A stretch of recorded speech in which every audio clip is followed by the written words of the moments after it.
Order. Welcome everybody.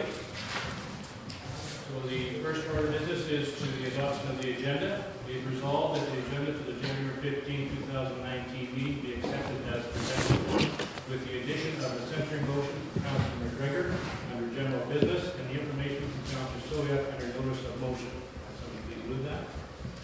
Councilor McGregor, second. Councilor Ronald.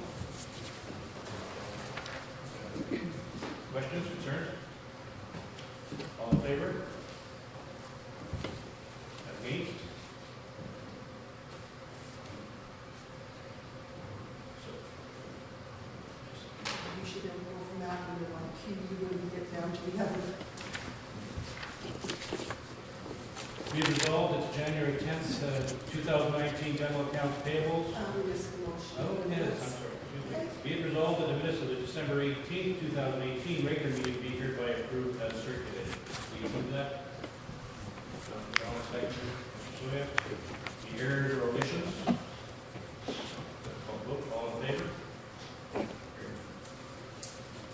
Finance, be it resolved that the January 10th, 2019 general accounts payables being checks number 3445 to 3452, 3454 to 3460, and 3462 to 3489 in the amount of $110,503.82 be hereby approved. So please move that. Mr. Tomek, secondary. Mr. McDonald. Discussion? Councilor. Yes, Chair, there's, they got on here, there's a weight kit that was added to the tractor, in a toolbox, and uniforms. What's the uniforms? Darcy, did you want Well, I can certainly answer part of it, Your Worship. Uniforms is the fire department's uniforms. It was Oh, included in fire that. department, okay. And as for the weight kit and the tool kit, I would ask Darcy to speak to council. Yeah, the weight kit is for the tractor. It's, we had problems with the snowboard. It's lifting the front tires off the ground, so the weight kit is keep the front end down, obviously. And a toolbox, we came across a toolbox in the clearance section, brand new, it was $400. Regular price was $1,600. So, toolbox for our tools in the shop, because we don't have them. So those tools were just laid out on the floor, left out? The tools we had, they were just left out? They were just, yeah, on the wall, on the bench, in drawers, so. So now you have two what? Yeah. And Your Worship, if I could add to that, that was the day that the bank was doing the change on our credit cards and our corporate card was declined. And so one of our staff members picked it up on his own credit card and we are reimbursing him for that. Well, no, I just don't understand that I know that if you feel that the tires are coming off every time, that's a lot of money for a weight kit for, like I've never had the tires come off the ground with mine. So, I was just curious why we spent $3,000 on that, so. If anybody else has a concern with that, other than me, well, How many pounds would you add, Darcy, for? It was 800 pounds plus the mountain bracket itself. Okay. Ready? Vote, all in favor? Be it resolved that January 10th, That we'll excuse ourselves.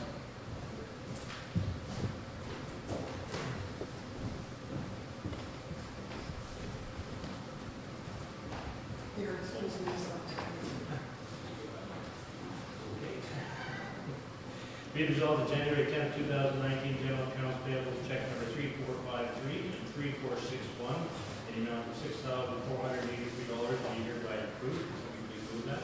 Councilor, second, Councilor Hargraves. Discussion?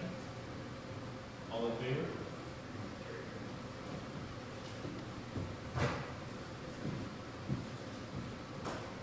Please come back. Says. if you did.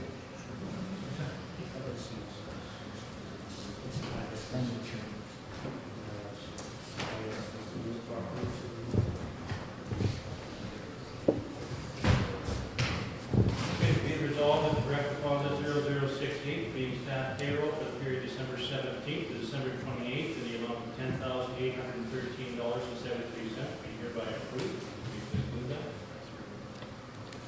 Councilor Powell, discussion? All in favor?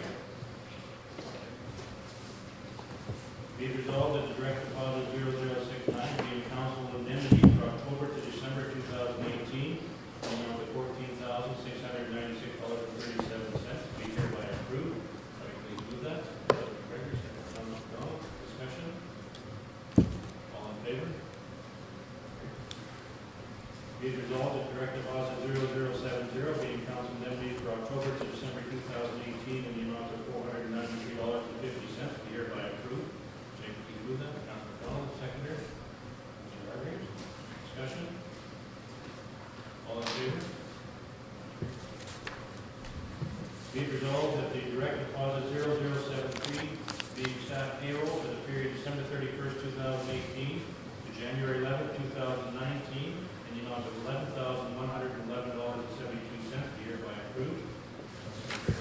Seconder. Councilor Questions? All in favor?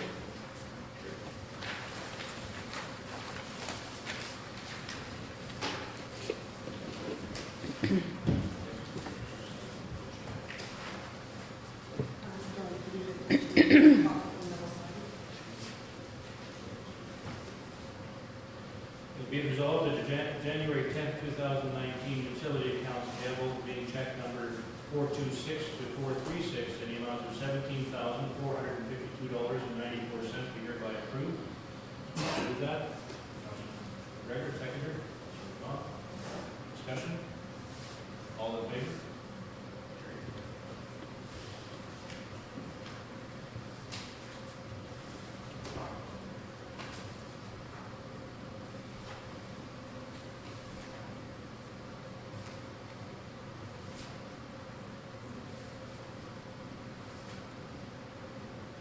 Okay, statement of revenue and expenditure, be it resolved that the statement of revenue and expenditure report to December 31st, 2018 be received as presented. Please move that. Sorry, questions? Councilor Mayor. Mr. Chairman, I'm just wondering on the retainer fees, we're still showing an amount not paid. Is that expected to be paid, or there's still a little over $3,000, looks like? Your worship, yes. We typically try to wait for them to actually send us an invoice so that we can do the payment. And as well, taking a look a bit further on, you know that some of our year-end closing entries for our transfers to our reserves and whatnot don't show yet. That's part of our year-end process. Okay. Do we normally set that up as a payable? Like, we'll still record that as 2018, I'm assuming, the retainers? Yes, we actually do it as one of our, like I say, our closing entries, so it shows as 2018. Okay. Typically, the bank does an automatic withdrawal for us. It's just they don't always do it right on the first day of the month, so we do be adjusting the entry as we need to. And you answered my second question. Any further? All in favor? Okay, delegations. I do have delegations, but we have a public hearing scheduled for 9:15. If council would be so inclined, we could go and breeze through the communications, which would then have us to 9:15. I don't want to do the delegation. Delegations don't have to have a scheduled time where public hearings do, so I would prefer to stay to the 9:15 for the public hearing. So we'll move to the communications.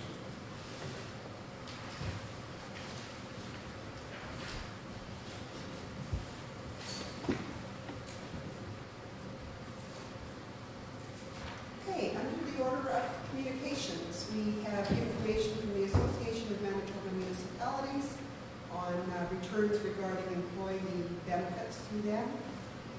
Can Sustain is a company that is providing an opportunity for us if we were interested in becoming involved in a sustainability plan. Mr. Bob Lee sent us information on an opportunity to do business development. CP Rail sent information out, including an offer if council would like them to appear before council as a delegation, they would be willing to do so. Construction Safety Association of Manitoba sent out some of their information on OH&S regulations. Federation of Canadian Municipalities sent us out communiques dated December the 17th, 19th, 20th, 21st, and January the 7th. Hudson Bay Road Association has sent out information on their 2019 membership request. And this council, as far as I was able to look back, has never been involved with the Hudson Bay Road Association. Manitoba Electoral Divisions gave us a news release and offered to put forward any information you might have with respect to their new boundaries. Manitoba Good Roads provided us a copy of their winter newsletter as well as an invitation to attend the 2019 awards banquet. Manitoba Manitoba Infrastructure provided information on permit approval for the grifts. Manitoba Justice provided information on changes to their tariff of costs. Municipal Relations sent out information on changes to the Accessibility for Manitobans Act.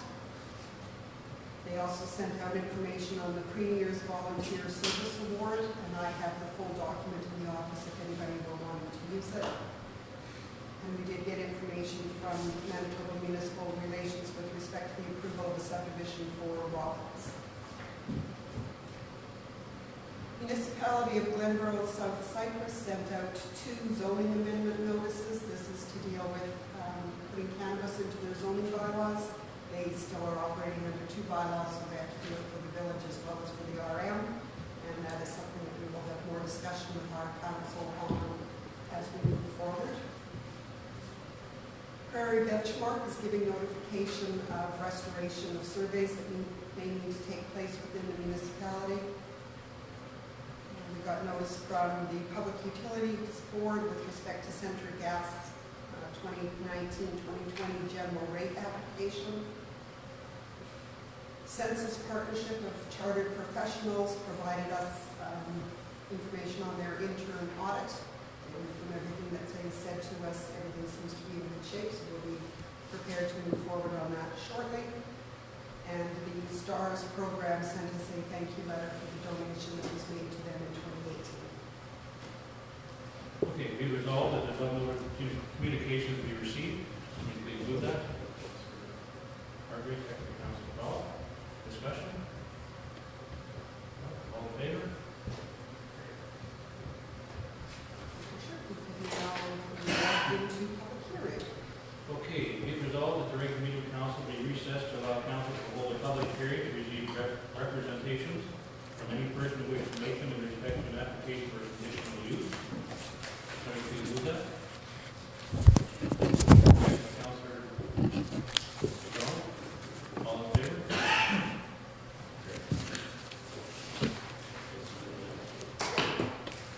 Your worship, council has before it an application for a conditional use.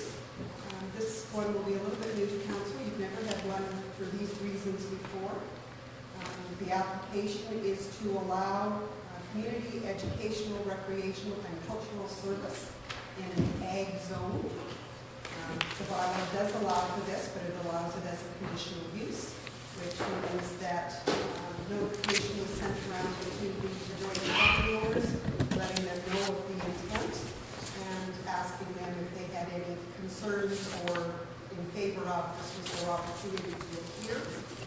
The applicant is in attendance. If he has anything he would like to say to council, or if council has any questions, he would be here to answer them. Sir, questions?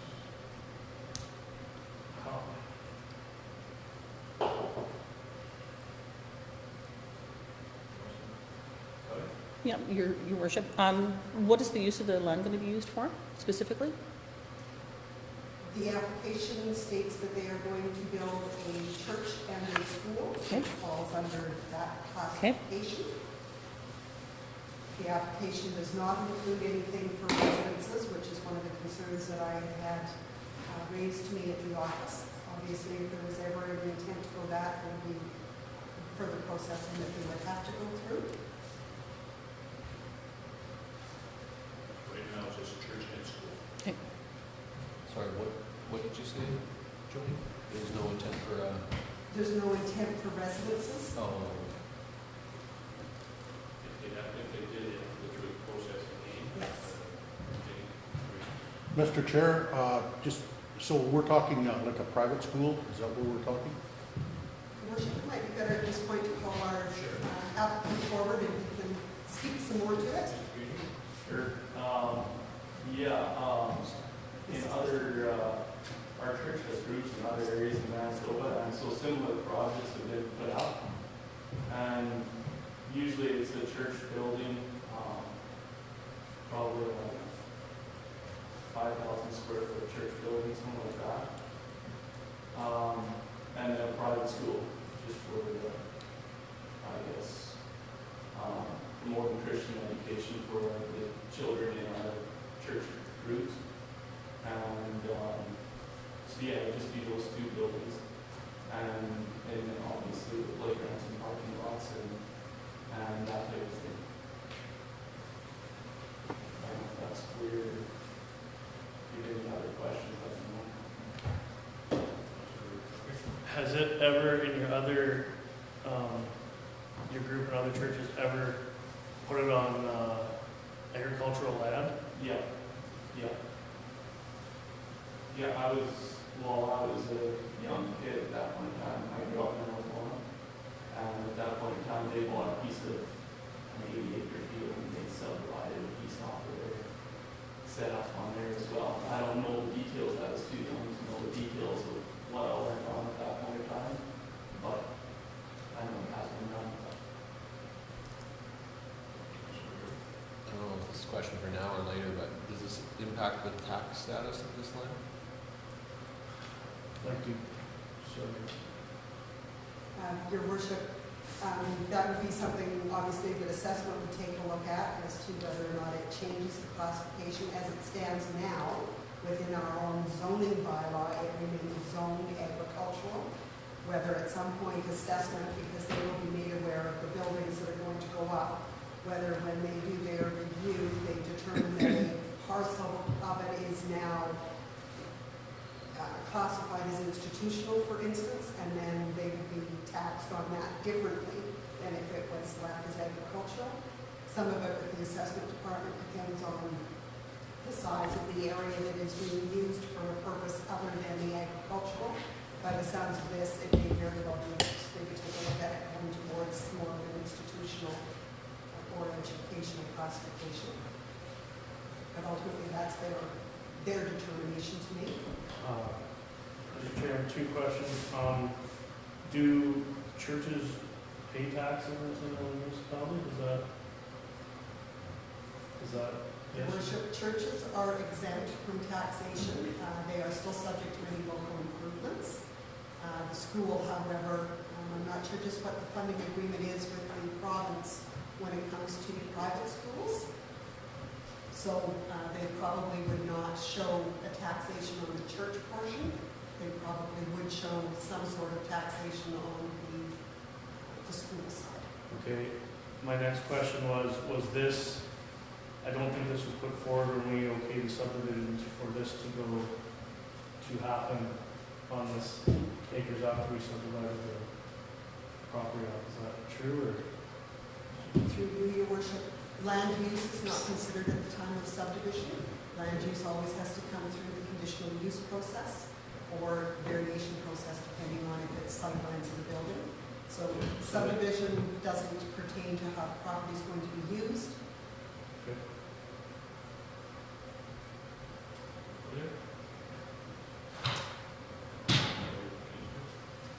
All right, recognizing that the applicant has answered any questions that council has had, is there anybody else who would like to appear before council with respect to this application? Your worship, there is no one. Okay. Whereas all representatives in regards to conditional use application number C1/19 to allow on part of southeast quarter 15/8/19 WPM, the community, educational, recreational, and cultural service use of the agricultural general zone have been dealt with. Therefore, be it resolved that the public hearing be concluded, and the council resumes its normal order of business. So you can do that, Councilor Gregor, second by Councilor Harvey. All in favor?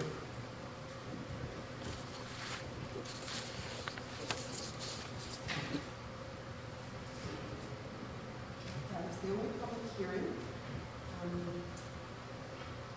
If I could, council, quite often at this point, you would actually go to general business to deal with the application, but we do have other members in attendance waiting to appear as delegations who perhaps we shouldn't leave sitting here for too terribly long.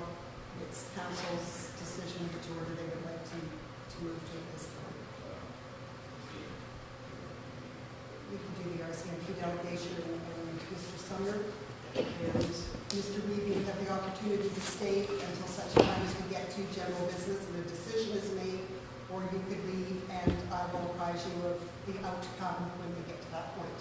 Okay, how long would that be approximately? No idea. Okay. It's probably half an hour anyway. Okay. I'll hang on. So, we have, So, Okay. I'll try to be quick, I know you guys are busy. Just, a little off topic with the school here, we're building a new school in the area, by all means, that's when it's built. Because we're like a safe school plan, we put officers in the school to come visit the kids and stuff, so. What I thought about this one, I'm assuming it's a 5-day week break for school, so. What was that? The 5-day week break for school. Yeah, that's right, yeah. Yeah, let us know when it's done, so we can make plans accordingly, good? That'd be fantastic. Other than that, I've got the quarterly stats from 2018 here, from October 1st through December. I can compare them to 2017, they're all about the same, and now we run, and we'll move on to the HR situation, that's good for everybody. I go through this whole thing, but really the gist of it is, we're, in comparison to 2017 and 2018, overall, we're down 16 files, 16 report incidents for the area. That also means we went down 6 charges, but our clearance rate actually went up, so we're clearing more things than we were before, so that's fantastic. But our main notes are we didn't have any impaired drivers in the last quarter. Our traffic stats went down a little bit. Our collisions went down 3. But we had things go up like driving disqualified went up. We had Canada stack, oddly enough, went up. 911 calls went up a little bit. I don't think that's went up. But we had a lot of things that did, right? So we had an assault that went up, 1 assault went from 0 to 1, so like, somebody got mad. Right, but that was cleared by charge, so we're good there. And our thefts went up by 1 for theft unders and a theft of bicycle, and theft over 5,000 went up by 1. But missions went down. We had a credit card misuse, so 4 credit card. Break-in errors went down. We were doing the rural area, we want to see break-in errors go down if possible. And our common police activities went down by 3. So those are the ones like false alarm, animal calls, suspicious person, those are the ones that tie up a lot of time for us, but don't really result in anything criminal. We just kind of chew up our time with it. But really overall, we had 112 reported files, which is not a whole lot over 3 months. So you guys have a nice little sort of peaceful area. I don't want to jinx you guys, but pretty peaceful area.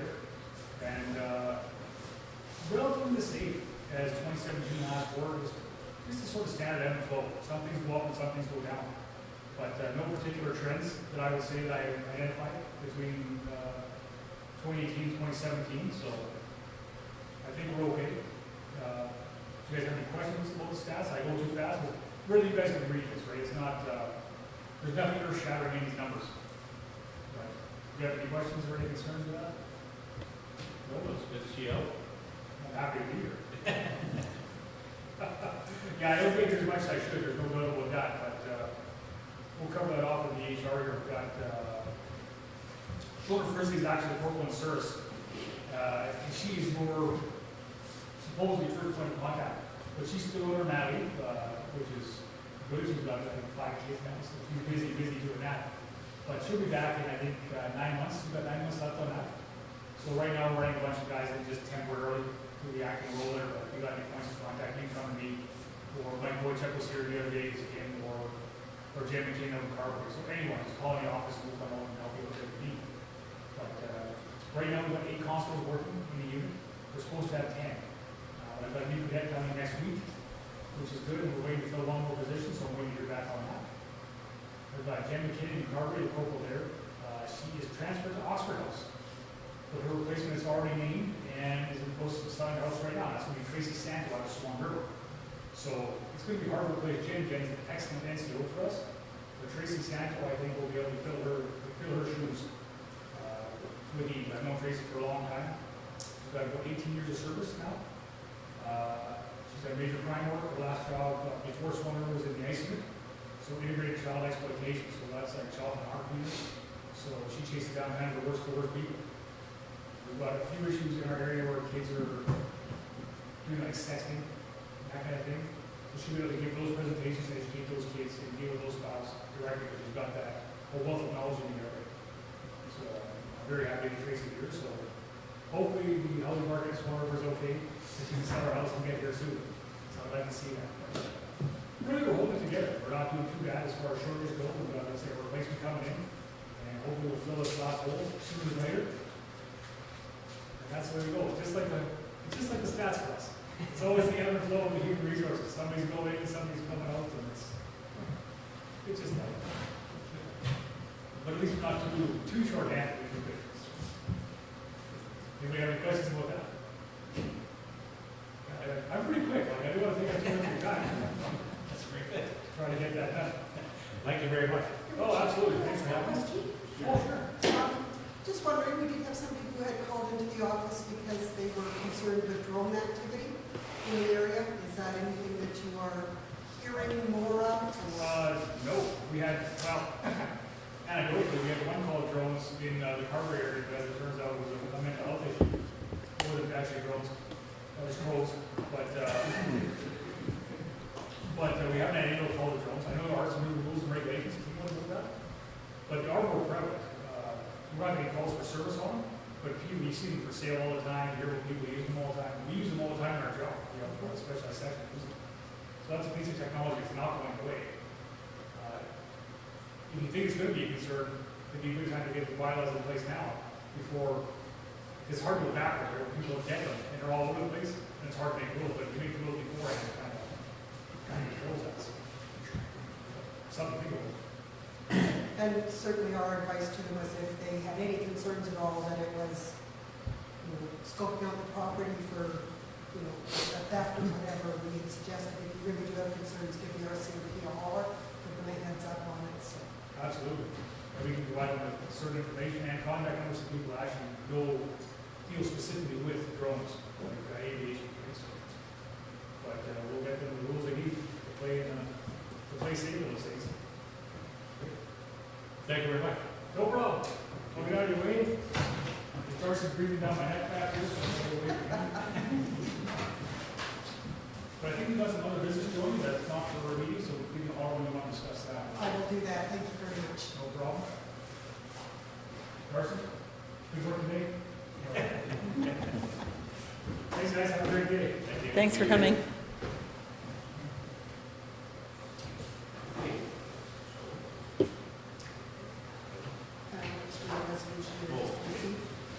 Be it resolved that the presentation by Sergeant Quint Buchanan of the RCMP with respect to updated statistics be received. So I can move that. All in favor?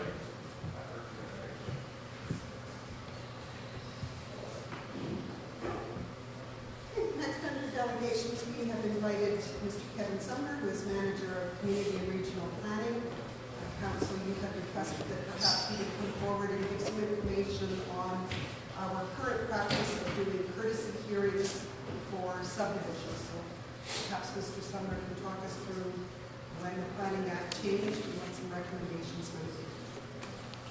Sure, I can do that. I guess first of all, I'll leave you congratulations to everyone on your elections. I hope I look forward to working with your council and Joey and I are old. We worked together over years, but for the next 4 years. I guess specifically in regards to holding public hearings at subdivision approvals. Back in 2006,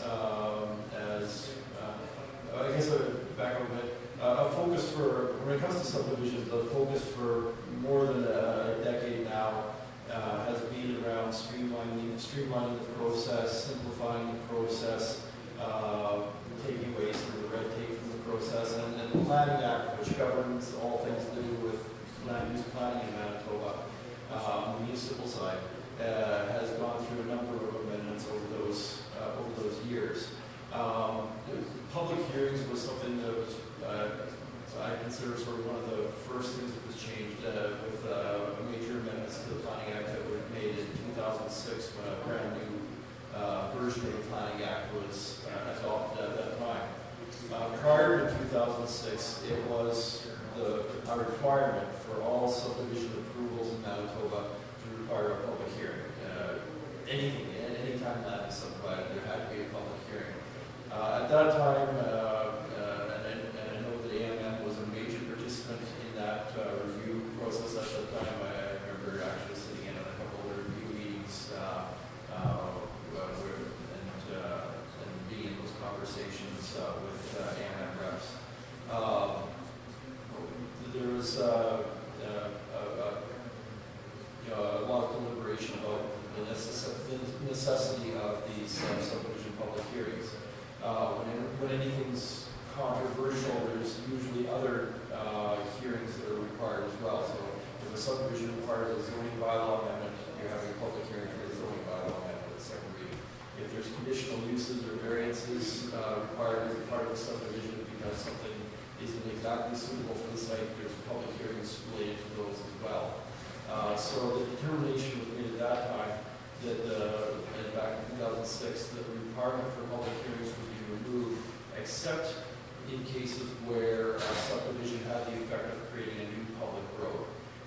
Because if there weren't a subdivision involved and you wanted to open a new public road under the Municipal Act, you'd be required to have a public hearing in the Municipal Act. So to keep things consistent, only subdivisions that created new roads retained the requirement for there to be a public hearing.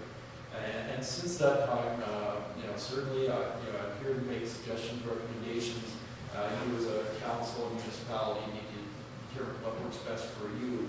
But what I can tell you is, certainly in the region of 35 municipalities that I work with, this is the only municipality that has opted to continue holding public hearings when they're not required. And I'm not aware of any municipalities elsewhere. I'm not saying there aren't any, but I'm not aware of any municipalities elsewhere in the province that continue to do so. So I guess that's sort of in a nutshell. If there's any questions, I'd certainly be happy to entertain. It's more just a redundancy more than anything else if we did it, I guess. I don't see other reason that we would do that. At the time, there was actually a resolution passed that acknowledged that a public hearing was no longer required, but council felt that they wanted to continue with doing courtesy hearings.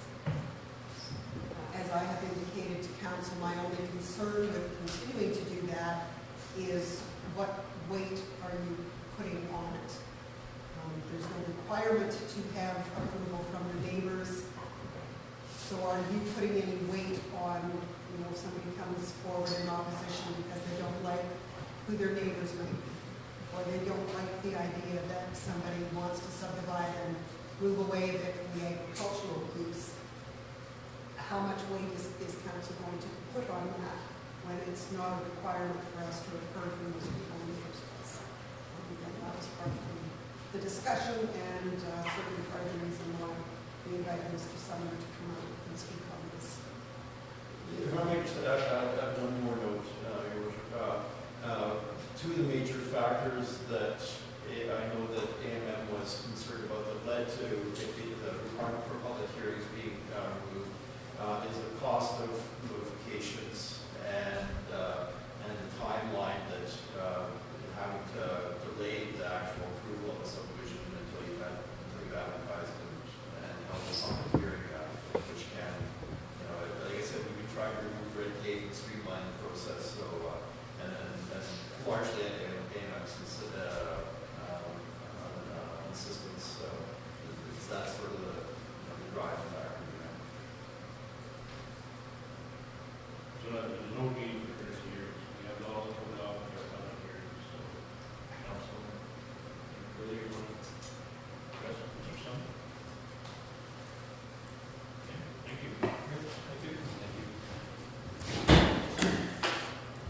Be it resolved that the presentation by Kevin Sumner, Manager of Community and Regional Planning with respect to subdivision processes and courtesy hearing be received.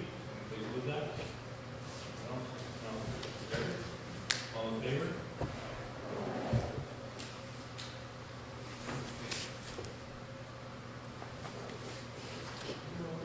Does council want to make a decision on whether or not we continue with courtesy hearings? Be it resolved that the process of conducting courtesy hearings related to subdivision application be discontinued. Sorry, please move that. No. Second, Councilor McGregor. Discussion? Now, Mr. Chairman, I just, after I hear this, and we're the only one doing it, I wonder what the merit is in it, and I think for the streamlining the process, that's my thoughts. Well, the only thing I saw was it gave the council the day an opportunity to hear from neighbors. That's kind of the thought process. That's all I can read into it. It didn't relate to it. We still have to have public hearings afterwards for the subdivision. So didn't have much to it, but we kept doing it because it was unreal bid. Mr. Chairman, so today with, like, we had that because it's going to be a conditional use. If we had that here correctly. Your worship, that wasn't subdivision. No. That was conditional use, and that's based on the zoning bylaw, so yes, you can continue to have those, which is the opportunity. Some of the last questions that were raised when we discussed this was, under what circumstances might a courtesy hearing be helpful? And we had said at that point that if it required rezoning, it had to go through public hearing. If it required conditional use, if it required variation, I forgot to mention if it required a new road, those things all have the requirement to do the public hearing. And off the top of my head, I could not come up with another circumstance, nor could the councillor who raised the issue, that would benefit from courtesy hearing.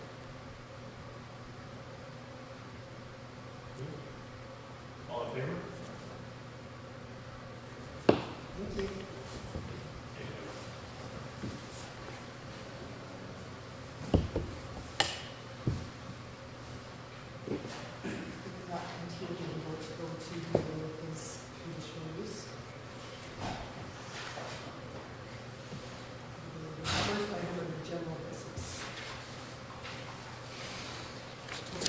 We'll go to general business just for convenience. With regard to the conditional use of the C-119, quarter 5819 WPM. Community Education, Recreation, Culture Service, use of egg zone. So be it resolved, the conditional use application under C-1-19 to allow on part of Southeast Quarter 15819 WPM, community, educational, recreational, and cultural service use in an agricultural general zone, weed creature, be approved without conditions. So you please move that. One second, Councilman McGregor. Discussion? Councilman McGregor. Mr. Chairman, so, again, just based on the same questions before, but clarification. So if it was changed to institutional, the land would still be taxable, just the church that got built would not be taxable. Am I interpreting that correctly? And that is something, like I say, that is an assessment question, because in the zoning bylaw for this municipality, nothing changes on it. It is still agricultural, it would be taxed as it currently is taxed. The church portion may become exempt, because I'm pretty sure the taxes are still exempt under the assessment. Whether or not the assessment department would make a determination that 5 acres are being used as something other than agricultural, they may make the determination that they want to classify it as something different under their assessment authority. Typically, they only do that if it's about 10 acres that is involved, but that would certainly be their call to make. If they made the determination that a portion of this, and institutional is what comes to mind for me, I would have to really go back and check all the various assessment classifications. As it stands right now, if the property is taxed under agricultural, its portioned assessment of the amount that it pays taxes on is at the 26% mark. If it were to change to something else, that amount varies. And I'm saying this off the top of my head, I don't know if I'm correct. It seems to me institutional might be 65%. So Yeah. for the area that is small and classified as something other than ag, the portioned assessment on it will go up, with the exception probably that the church itself is not taxable. However, the land that it is sitting on still is. Yes, sorry, correct. No, no, Just to finish my thought, as long as we aren't taking a chunk of taxable land and making it completely exempt, then I've got no issue. If it's the land the church sits on, that's no issue for me. Mr. Chairman, that's my concern, is the church taking the whole 30 acres that's left, and, or what it is under the church, or is it just a certain area? I guess that's my question. Should have asked you in here. Your worship, the best that I can, it is 65, okay. The best that I can tell you is that typically what assessment does is they don't look at reclassifying anything under about 10 acres. So if this is a 30-acre parcel, the majority of it will remain as agricultural and be unchanged. It is whether or not the other 10% becomes classified as something other than agricultural. Just one more question. The province is not going to have a problem with this. Problem with adding on. Well, with the government planning? Yes, because we have the same over by the. The thing is that we have no control over that. No, I know. Go through that, Yeah. expansion of the different purpose. Your worship, I believe that circulation of the subdivision that allowed for this in the first place was reviewed by the various provincial departments. Certainly agriculture is always one that gives an indication that they don't like to lose agricultural land. There was nothing in the comments that came forward that suggested the subdivision not be approved, and municipalities have the right through their own zoning bylaws to incorporate what they are going to put into play. Our particular zoning bylaw allows for a use such as this in an agricultural zone, providing we go through the conditional use process, and therefore Manitoba Agriculture does not become involved in that.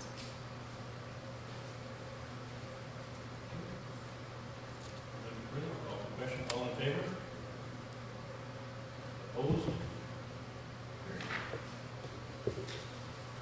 It was approved, and I will provide the information to Lori Main and allow her to continue on with you on this process, and will advise Mr. Bridger as well as it implies what the action is about.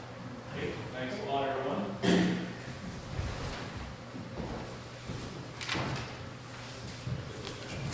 You know, we were bouncing all over. Committee reports? Okay, so we have three reports, South Zone Report, Ward 3, Councilor Powell, you have a written report, anything further to add to it? Yes, I went to Conservation District meeting service. They pretty well spent all their money. They had $24 left. Oh, So they thought they might buy half a tree. So yeah, other than that, that's it.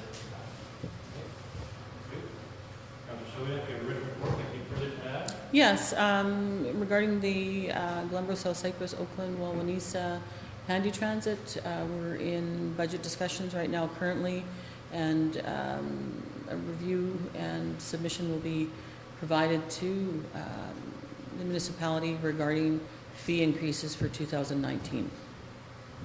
Previously, the Glenbrook, South Cypress was amalgamated at that time with Wawanesa, and it wasn't until the last 2-year term that Oakland came on board, so there was never any fees associated or assessed for the Oakland participation with that Glenbrook, South Cypress, Oakland-Wawanesa.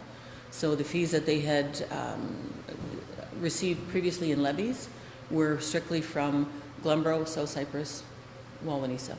So in looking at our fee restructuring, there will be a submission coming after our next budget review regarding levies for 2019. Is we've got lots of information out so that people in Oakland know they can Yep. use it? Mm-hmm. Oh, yes. Mr. Chair, could I just maybe do a bit of a word report at the same time, Michelle? Yep. Just a couple things I was going to add to that. Our ridership, we got a printout, our 2018 Yes. ridership was 2,807 people.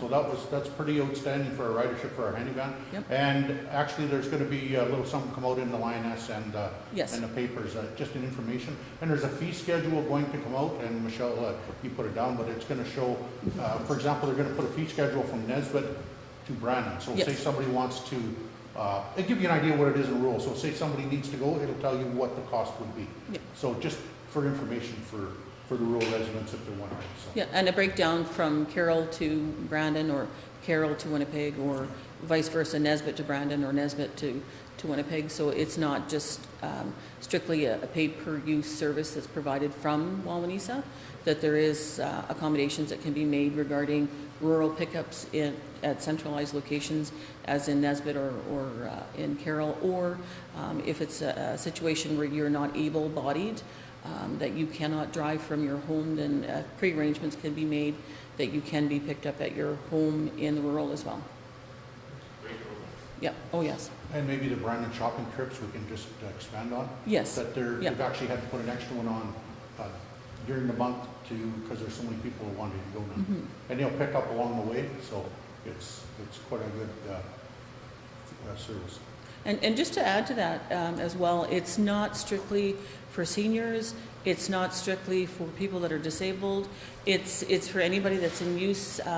Maybe somebody is a low-income family, the one person, they have one vehicle, they need to get out with the other one, sort of thing. So for family day trips, or seniors that just don't drive anymore, or people that just don't have a vehicle. I know that they said that there's a person in Glenboro right now that's moved to the area that lives in town, however, does not have transportation, does take advantage of the services provided by the Handy Transit, so that they do have the opportunity to get out and about in the community and to get to Brandon as well for monthly shopping trips, etc. Do you know what the cost would be from Nesbitt to Brandon? That is something that the Handy Transit is working on right now. It was a request from Councillor McDonald to do a fee structure that would also include rural pickups in Nesbitt and in Carroll. So that will be coming at our February meeting. They'll do a breakdown for us as far as cost analysis. We're looking at doing a per person, so there'll be a minimum cost. If there's only one person that's booked the van, obviously that fee is going to be higher than if there was a group that booked it. But they're looking at doing breakdowns for us in the rural as well. Great. Okay, Ward 2, Councilor Hargreaves, you have a written report, anything further to add? Councilor Rule has not submitted a report. Zone report for Ward 1, Councilor McDonald, I'll finish off yours as far as... Mr. Chairman, as I put in my word report, just with the Wawanesa office and the snow clearing, like I know that's one thing, I know Cheryl was away, but I don't think it's her job to shovel snow there. And I just wonder if we could look at hiring somebody to shovel the snow in the walkway off in front of our garage door or something. It just looked like it was an abandoned building over the holidays, and you know, it's bad enough the outside's getting to look like one of the poorest on the street, but also when the snow's not shoveled, to me it just looks, I wonder if we could do something there. Just a thought that, you know, was brought to my attention by a few people. Darcy, do you have anything to add? Look into it. If you wouldn't mind. Regarding, sorry to interrupt, regarding other public use buildings, what do we currently have in place for something like that? Well, I think ours here, they just shovel themselves in an Okay, okay. And that's, if I'm enormous, hopefully the guys get there earlier and shovel it out. Oh, okay. Well, Mr. Chair, that's my thought here. You've got guys going in out of there basically 7 days or 5 days a week where, you know, that office, if Cheryl's there, and that's my concern, that's all. And if you get, you know, and I know she does do it, but if you get a foot of snow or something, I just thought if we have something in place, it's. We should do it in public works, whether it be ours so with the Mhm. people in Wawanesa or the public works here should be looking after our buildings, whether it's the building right by the door or by the parking lot, we should be making sure. I would agree with that, that, you know, the snow removal, that the person that we hire to snow removal should just, that should be Yeah. part of their job description. Yeah, Mr. Chair, I would not expect that Cheryl would have to shovel the driveway off that's in front of that building, that's for sure. That would be above expectations. Yeah, Yeah, I think there's also a timing issue too, because Cheryl isn't there first thing in the morning, right? So it's a little bit different than in this office, even where the snow would get shoveled early, there's a Mhm. bit of a danger Yeah. because that snow sits there for yeah. hours. Christie, comment? Yeah, just to say, Dennis Gullet used to do it. I think with the fact that it was no one there, I think he just bypassed it the last little bit. But I don't see it being a problem moving forward. We're looking Okay. at somebody or see if they feel continue. Sure. As long as we know, that's all I Yeah. was thinking. Okay. Councilman Greer, you have a written report, anything to add? No. No reports there? That, Chief Administration Officer, anything to add to your written report? No, your worship. Finance Officer, anything to add to your report? Public Works, Darcy, anything to add to your works? Yes, Mr. Chairman, just got confirmation yesterday that our website is finished and ready to go live whenever we choose to. So I suspect in the next couple of days, we will be transitioning over to our new website. So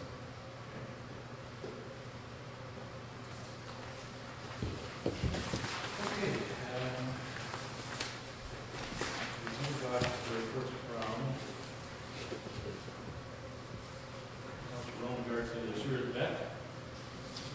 And we haven't got from the fire chief and our experts today are in vacation.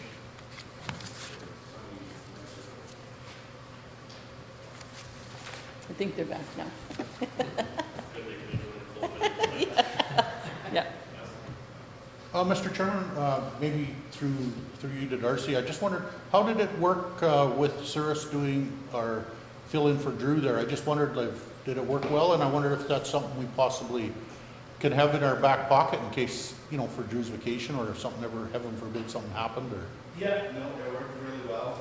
They understood the system, and yeah, it was only an hour and a half every day they'd come and they would look after the water plant, and then I toured the town and look at the sewer for the station there. But no, it worked well. No issues.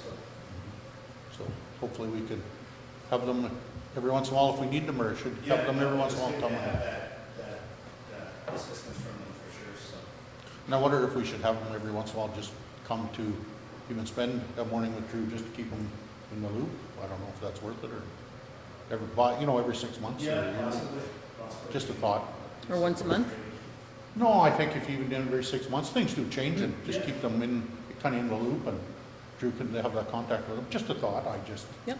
think it's nice to have that. We'd rather than being stuck sometime. Thank you. Okay, be it resolved that the verbal and written committee reports be received, so we please move that. Mr. Marco, second by Councilman McDonald. All in favor?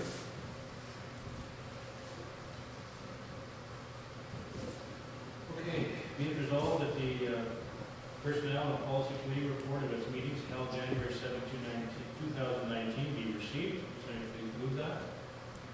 Mr. Swick, secondary. Mr. Powell. Discussion? All in favor?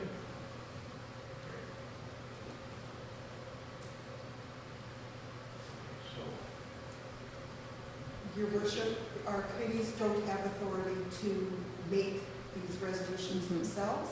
So as outlined in the committee report, what the committee was doing was putting forward recommendations for council's consideration. And this next list of resolutions are what the Personnel and Policy Committee have come up with. okay, so the first one, the appointment of the committee chair, be it resolved that Councilor Gregor be appointed as chair of the Personnel and Policy Committee, so we can move that. Mr. Powell, second by Councilor McDonald. Discussion? All in favor? Be it resolved that municipal tendering and procurement policy, admin 002, be amended to include revision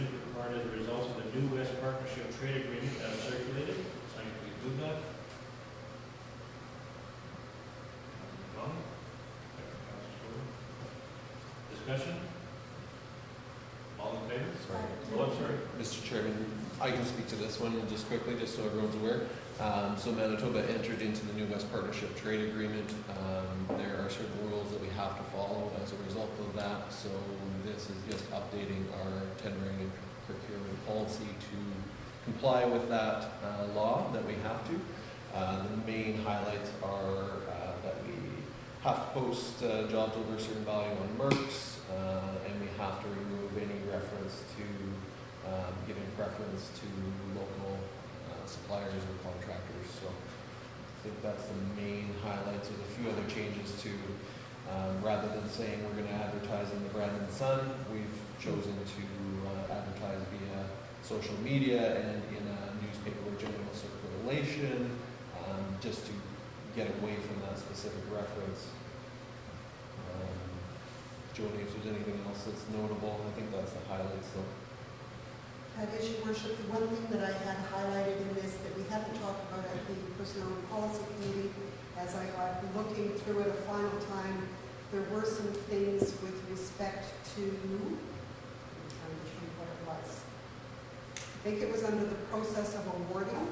There's an area that I had highlighted in yellow because I'm wondering if we actually shouldn't remove that just based on the fact that it's covered off in other sections, and in some instances it is still speaking to local preference. So I believe, as much as I haven't said that at the committee meeting, I believe that is something that should be considered. There's also a provision in here that not necessarily the lowest bid will be accepted. Correct. What are the criteria that's in it? I think that's important to know. But, Mr. Chair, that's my concern was when we were in the fellow that stood up there said you have to take lowest bid, and I don't just see that being a great practice, because what if you know that contractor is not worthy or not good enough, and I just, There's got to be other criteria. that we can- Yeah, I mean- That's important for us to know, but not just looking at the lowest number all the time.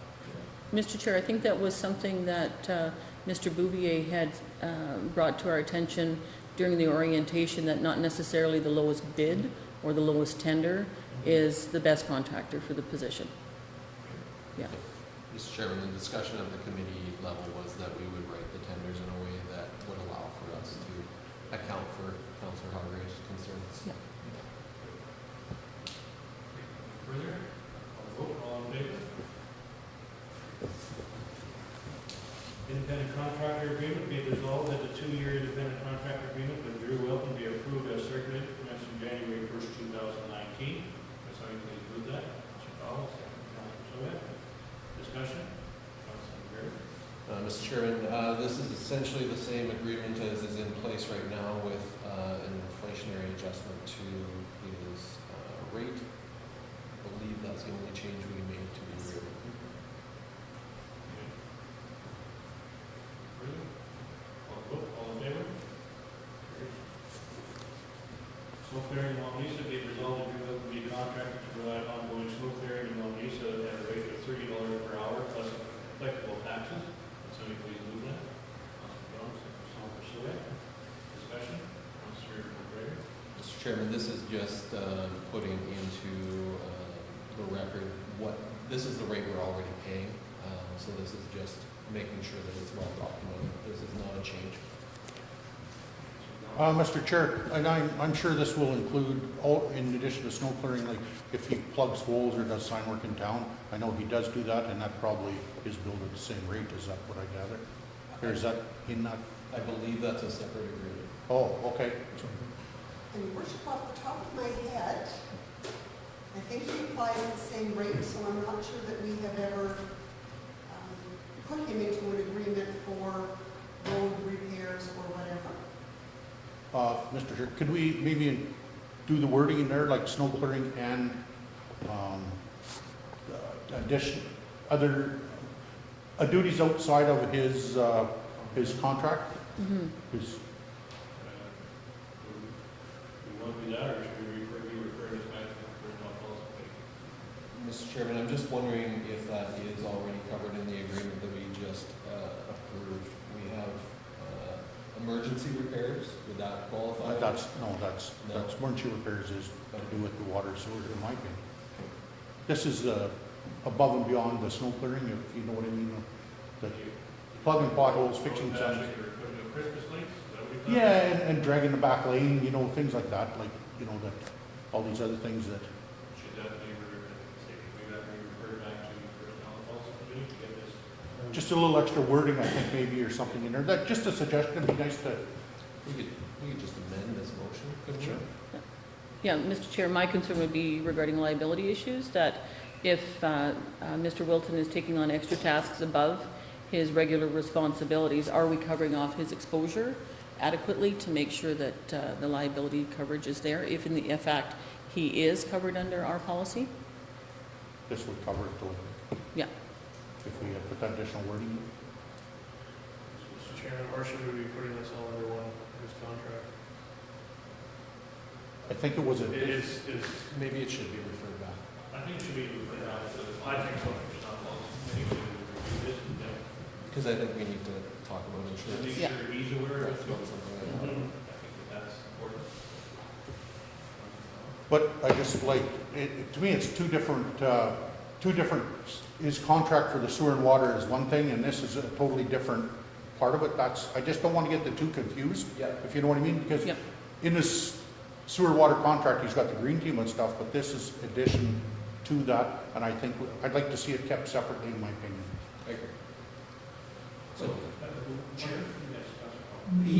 But Drew really isn't what you'd call, like if a sidewalk is slipped out of place and you put it back and then somebody comes along and it wasn't done exactly to spec, then how do you deal with that? Same with a pothole, you fill a pothole, a lifting manhole or something like that, how does he deal with that when he's not the person that does that? Mr. Chair, I almost think some of the things we're talking about might fall under public works. I just think we should go back to the, You gotta look at that, and there's the other part of this, Yeah. and I know it hasn't come up, is animal control. Not so much control as it being, one instance where there was a very ill deer that had to be shot in town. Yeah. Another skunk was in town because the skunk being shot. That's a brings on a different liability. Yes. What we're doing. So I think we wanna make sure what we're doing. If there is some conversation regarding Public Works' job, I would like to be involved in that, because there's some past history there, and I could give reasons why. Well, the personnel policy committee can talk to you about that. but Yep. It goes back to them, and they can make some decisions. Sorry to interrupt, Mr. Chair. So what policy do we have in place right now to cover off this contractor's liability exposure? Is that something that the municipality provides, or is that something that the operator himself provides? Well, we started working under the context of our contracts or our agreements, and Right. of course, even our, it's not. Yeah, it takes on a different, I think, it takes on a different. It does, yes. So, I think one, be very careful. Yeah, Mr. Chairman, I agree. I think we need to look at that and consult with our insurance broker and just ask that question, because I think there could be a gray area that I Yeah. never thought of when we were reviewing this. So my suggestion would be we still approve this snow clearing, but then ask the Public Works or the Personnel and Policy Committee to address the rest of your concern. Mr. Chair, from my past history and knowledge of the insurance business, if the municipality is directing him in his daily task as to how to perform that job, then that's the municipality's liability exposure. But if the contractor in himself is performing the duties of his position with no guidance or direction physically or other correspondence, the exposure is lessened in regards to the municipality, but at some course of result, I would assume that there would be liability on behalf of the municipality to make sure that he is performing his job in a fair and safe manner, and that the exposure then would fall back on the municipality for those purposes. Yeah, I think that's what I'm thinking of too, is that there can be very incidental to it. And Yes. I think we have to cover that off. Yes. With our Yeah. agreements. But that's a personnel policy committee, so if you want to lose this, to be updated, we, how long we were that? We weren't updating, we were just leaving it at the snow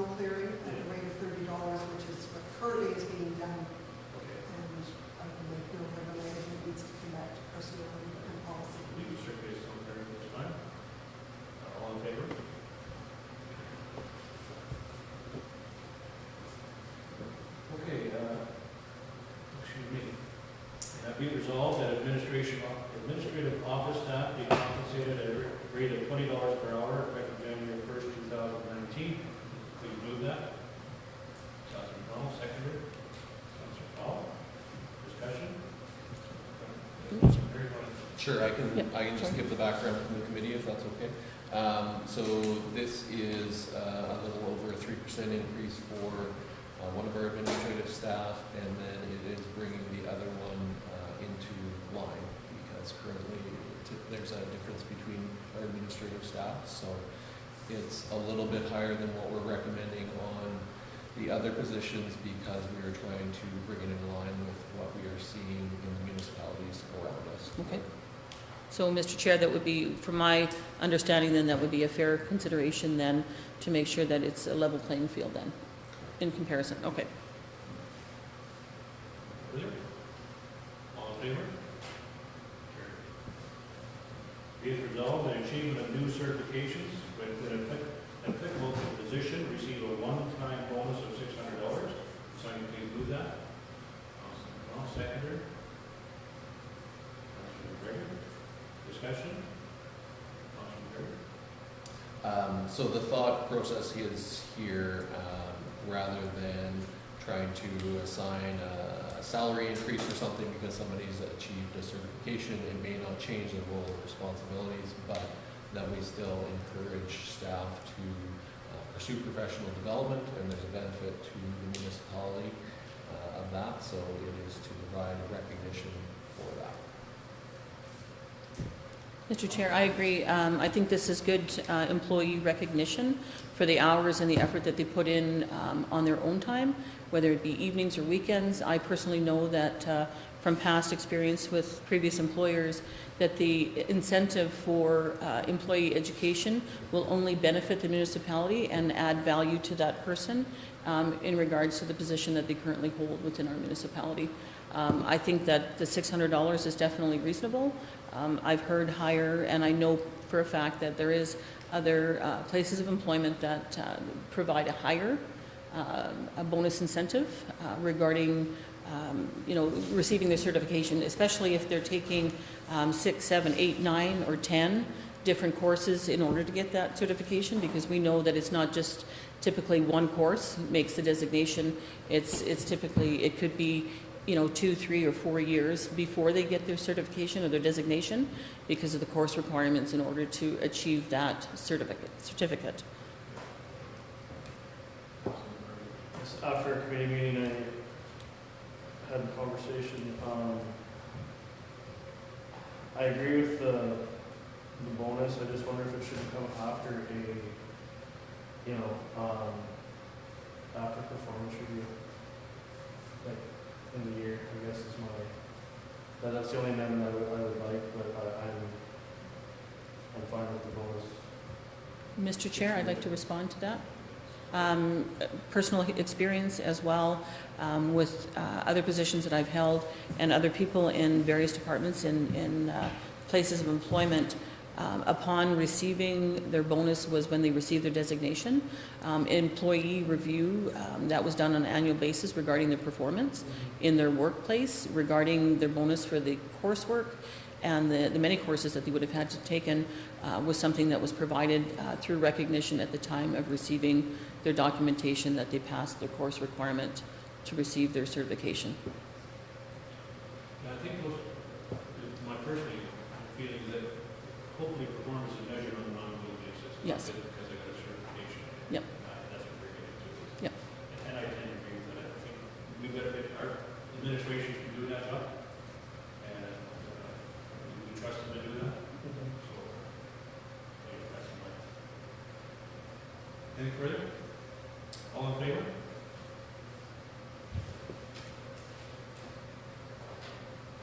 Okay, be it resolved that the finance officer and public works manager receive a 2% salary increase effective January 1st, 2019. Sorry to include that. Councilor McDonald, seconder. Councilor Fowler. Discussion. Councilor Murray. Mr. Chairman, this would be in line with our union agreement, so that's where the 2% comes from. And it was deemed by the committee that that was appropriate.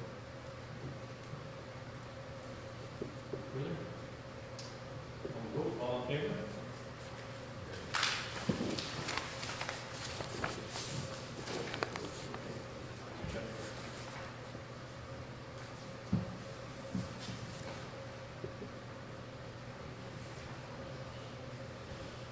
Okay, the development plan bylaw number 04-2018, amended and second reading.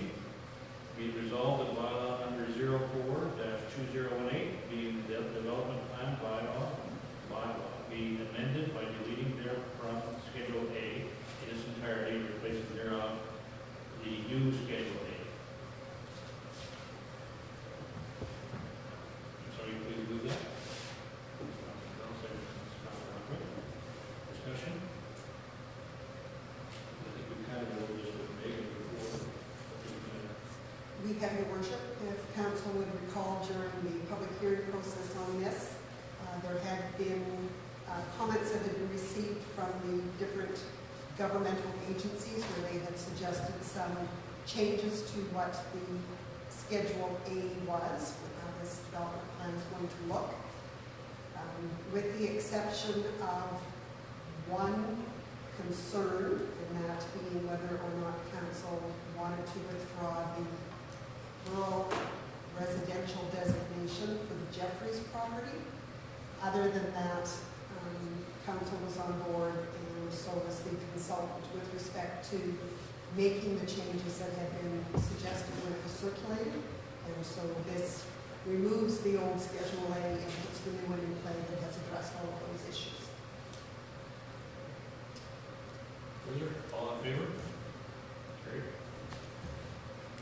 Be resolved that bylaw number 04-2018, as amended, be read a second time. So please move that. Councilor Soy, seconder. Councilor McDonald. We can discuss this. Any questions? We will go through what happened. If not, call vote. All in favor? Your worship, I would just note that it cannot go forward for third reading. At this point, we have to notify the minister, and we will receive a response back from the minister's office on whether he approves it as it is, he refuses it, or he suggests amendments to it. Okay, bylaw number 05-2018, council indemnity bylaw. Be it resolved that bylaw number 05-2018, being the council indemnity bylaw, be read a second time. Somebody please move that. Councilor McDonald, seconder. Councilor Hargrave. Discussion? All in favor? Carried. Be it resolved that bylaw number 05-2018, be read a third and final time. Somebody please move that. Councilor McGregor. Secretary Councilor McDonald. This is called for a recorded vote because it's the third reading. All in favor?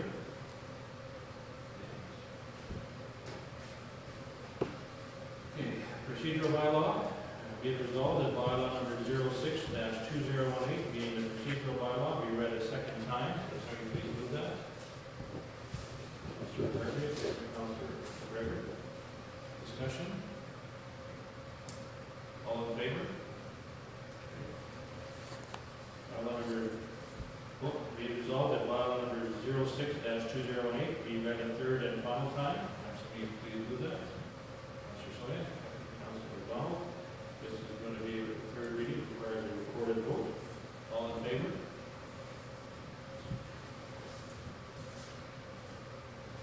Okay, be resolved that bylaw number 07-2018, being the organizational bylaw, be read a second time. Councilor McGregor, who's it, seconder?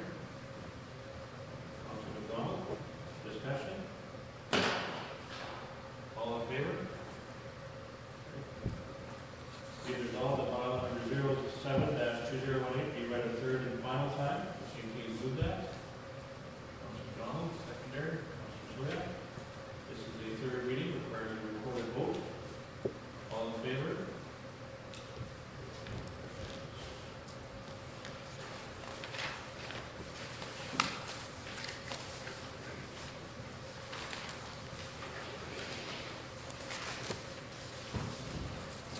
Okay.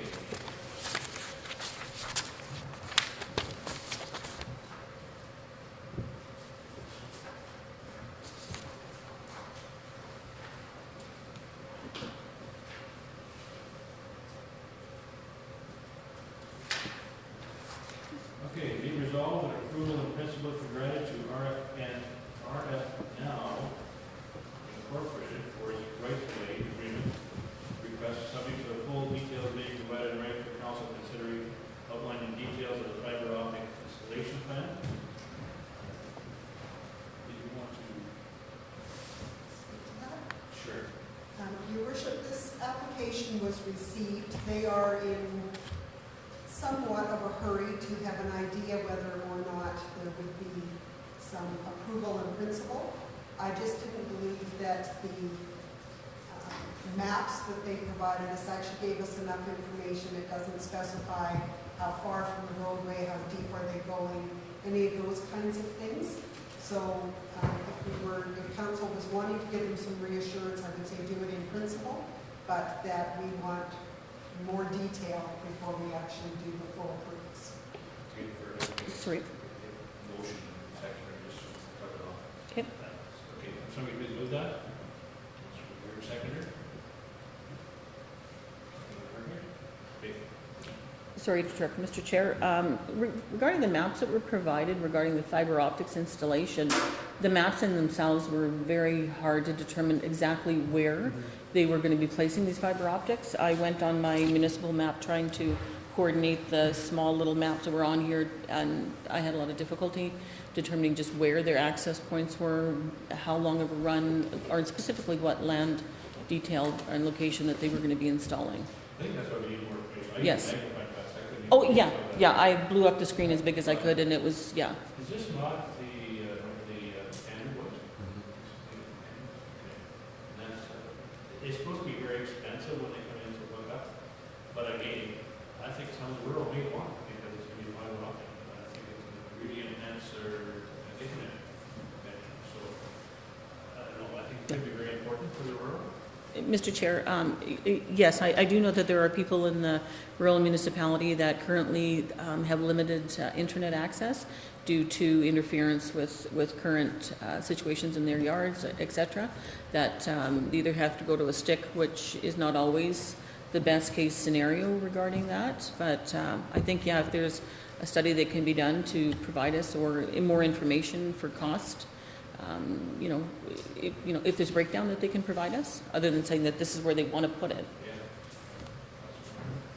Mr. Chairman, yeah, I agree with Councillor Sawiak, and I think we need to understand what the plan is, because it's possible they aren't even planning to bring service to residents. This might be to fulfill a contract with a school division or a government entity or something.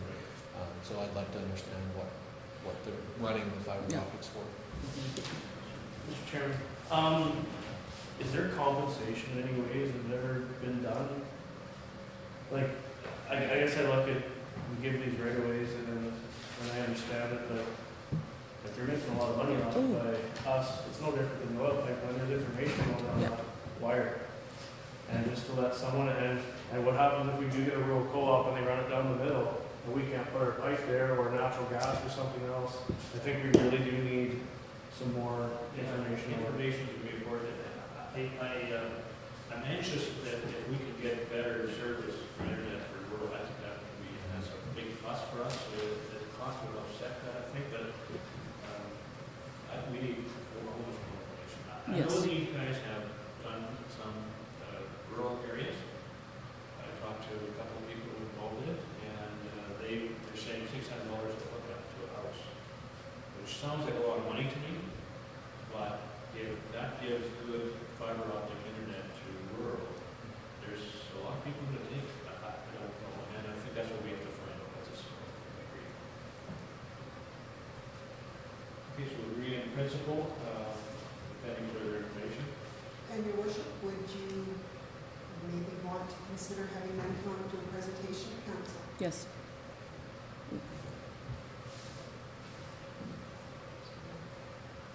Councilor McGregor and Councilor Hargreaves are okay with adding that further, that they'd be ready to do a presentation?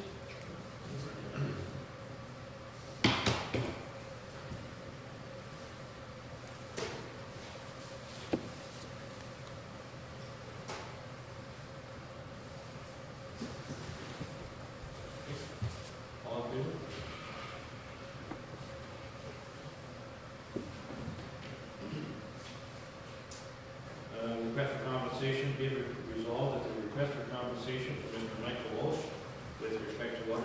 registration at 128 Fifth Street, Wawanesa, be tabled to allow for information from the independent contractor of Wawanesa and the municipal insurer.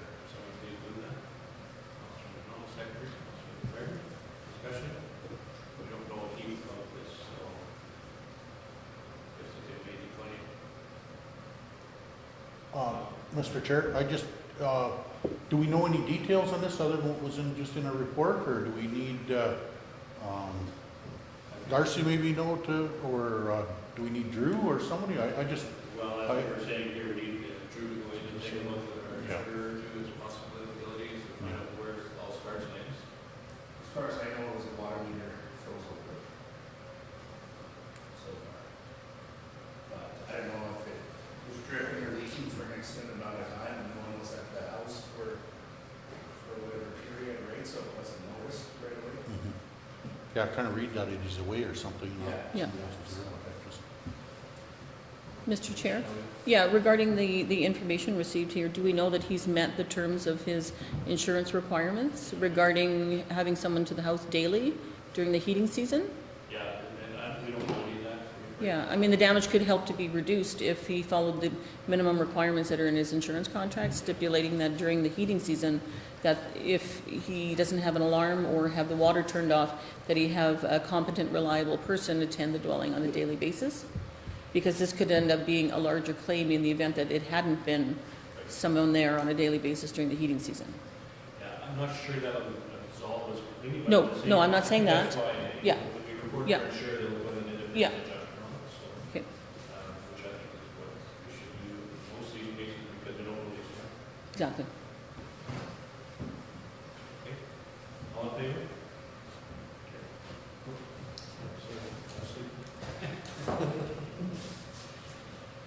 Tennis and learning payroll 2, be it resolved that the utility clerk be authorized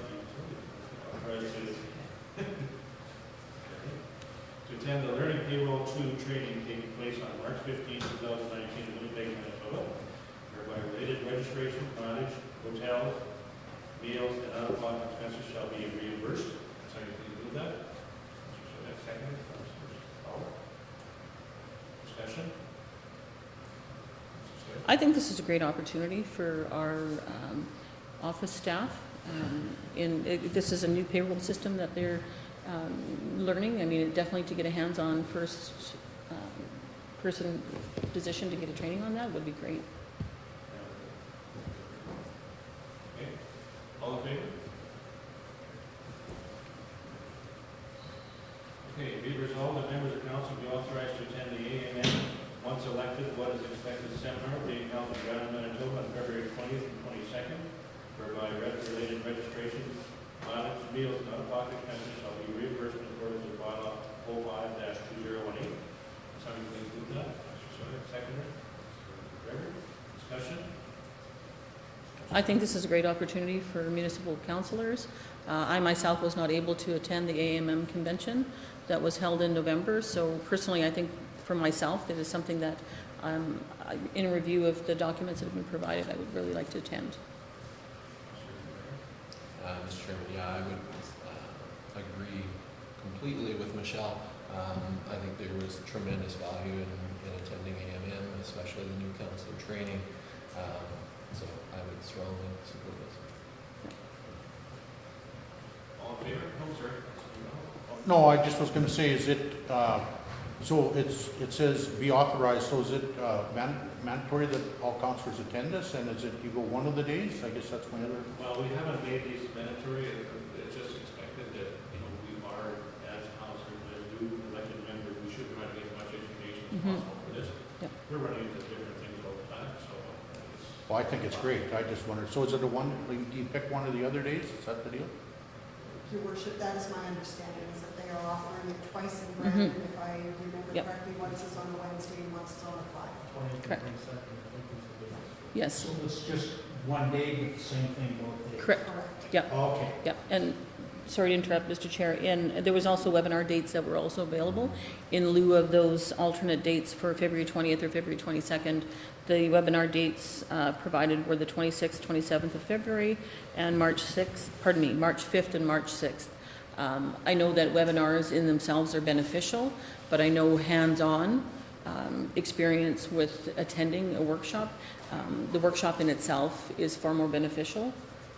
And having these presentations in Brandon, the cost to the municipality would be far less than if they were seminars that were being conducted in Winnipeg. So being a one-day in Brandon would be, I think, would be beneficial. There's also networking. Yes. Just to talk to other people in different municipalities. Yeah. I found that very valuable. Okay, all in favor? Okay, be it resolved that the mayor and CEO be authorized and the council. That's what it is now. Yeah. Be resolved that the mayor and head of council and CEO be authorized to attend the AMM mayor's reviews and CAO meetings being held March 18, 2019 in Winnipeg, Manitoba, whereby related registration, mileage, hotels, meals, and out-of-pocket expenses shall be reimbursed in accordance with bylaw 05-2018. Somebody please move that. Very second. So that discussion. All in favor? Oh, sorry, I'm sorry. oh, sorry. Is some of this not, I guess the word redundant, like, do we have anything in our policies that say that we can, if our counselors or staff want to go get educated, that we have to vote on it every time, or can we put a policy together, what's the best way of doing it? Well, Your worship, this will be something that I will probably ask council, particularly as we go through budget deliberations. In other municipalities, for instance, if I had a budget established for training and I was operating within that budget, I was not required to seek permission from council every time I wanted to send Cheryl or Darcy or somebody to a seminar. It was within my budgeted allocation. You were aware of what I had put forward to reach that budgeted allocation, and I was able to do that. When it comes to council attending some of these various items, I believe the way the bylaw is written is that you are compensated when authorized by council. So in that regard, I believe those ones probably have to come to council for those authorizations. all in favor? Be it resolved, the members of the council, the CAO, and the finance officer be authorized to attend the 2019 municipal official seminar and trade, MTCML trade show. Being held in Winnipeg, Manitoba on March 19th to 20th, 2019, whereby registration, hotel mileage, meals, and out-of-pocket expenses shall be reimbursed for the purpose of bylaw 05-2018. Someone please move that. Mr. Soda, seconder. Mr. McGregor. I'll just start this off as far as, that is kind of following up with the CEO's meeting that were just previously approved. We looked at meeting starting that day and carries on next 2 weeks with everybody. Discussion, anybody? Councilor Paul? Yeah, there's no way that I can attend either one of those, that's cabin time for me, Okay. so just, that's something I cannot do. Further? Councilor Paul? Mr. Chairman, just, so that is one that we're kind of encouraged as councillors to attend again, right? Pardon me? We're kind of encouraged to attend it again also, right? Yes. Okay. Oh, did, I ask this question, has Norma made any reservations? Your worship, we were able to switch reservations from the hotel that had been originally reserved to one that council had stayed at the AMM meeting. So those reservations are made. We do have the opportunity to cancel if we know for a fact that some of the councillors can't attend. So we'll send an email around asking who has an interest in on what days so that we can get an idea of. Mr. Chairman, I wonder if, I don't know if I would be able to attend, but the people who do attend, if we could have a little Presentation? They come back and give what they learned or what they Mhm. saw would be very beneficial. Yes. Have them- Because I don't know if we all need to go or some people just can't go either, so. think that's maybe would be beneficial.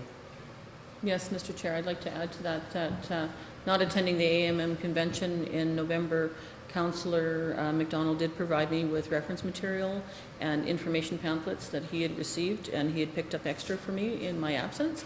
So definitely, I agree with Mr. Hargraves that this would definitely be beneficial, that if we could provide a presentation to those that were not able to attend at a time that would be acceptable.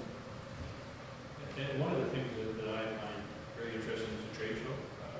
Last year, I visited the convention, I found some as far as paving material and that kind of thing for streets, or we found other things like gravel cleaners and that kind of thing. They were all there, you get a demonstration or a video, and you can look at it and see what it all does.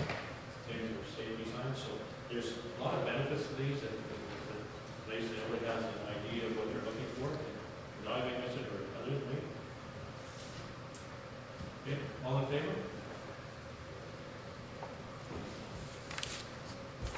Okay, whereas the municipal municipal official seminar takes place in Winnipeg on March 19th and 20th, 2019. Whereas the council meeting date is March 19th, therefore the result of the regular council meeting being held Tuesday, March 26th, 2019. Sorry to include that. Councilor Swift, seconder. Councilor Powell, discussion. Councilor McGregor. Mr. Chairman, I don't know, is this spring break? Does that impact you at all? It is too. That's the trade meeting that shows on, correct? What are yours? So I Well, think March 19th, it's. The replacement. The date, replacement 26th. date. 26th. Yeah. I don't think it will impact me, but I just Yeah. didn't know if you guys had any plans for spring break or not. Go before. Sorry, I don't know. Third on the last page. Top of Yeah. page 7, yeah. Top of the top one, second line. I agree, Mr. Chair. I consider that, March 26th is spring break for kids out of school. I myself, it wouldn't impact me, but there might be others on Yeah, council that might be affected by that. Take vacation, but that. well, Yeah. we're talking about one county here, that was. So we could do it the week before, We could go March the 12th. or we could change the day. Your worship, I did think of that, where I run into trouble, and this is council dependent, is that if we tried to do it, say, on the Thursday instead of on the Tuesday, so if we tried to do it on the 21st, the only downside being is that we have been away for the Monday, Tuesday, Wednesday. If council is okay with, if anything came forward on those days that we absolutely had to add them to the agenda, we would do so. Otherwise, anything else that came in on those days would carry forward to the April meeting. Go ahead, Mike. I just wondered if March 12th would be better, it'd be refreshing some's minds if, Pretty early after It's the. only, I'm just looking, it's only 2 weeks after the February, like the February meeting would be the 19th, right? Or, sorry. Yeah. It'll be 3 It's a weeks. short month. I'm wondering if we should maybe do it the Thursday before. I thought. 14th. Seems like a lot for someone to go to Winnipeg and then council meeting for a whole week, or.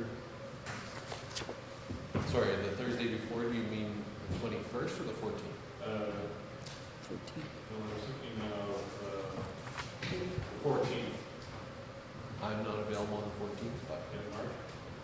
So would the 21st be better? Maybe the 21st we'll just have to hold it. Usually March, well, that's not our budget.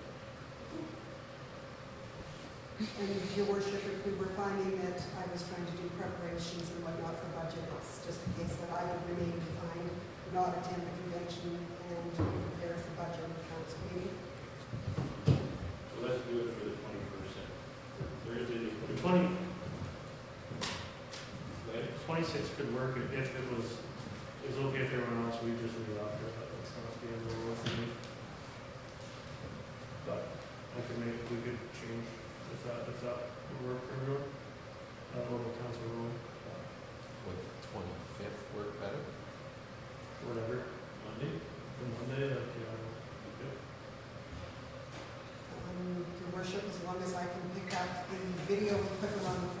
keep it over the weekend, because I don't have time enough in the morning, I don't have until 8:30. Or we don't report if I can't get. Mr. Chair, for Councillor Fowle, what was the dates that we were looking at? So looking at either the 25th or the Like, if we were- In lieu of, yeah, just because he was out of the room. That doesn't matter. Okay. So let's say the 25th. And that is the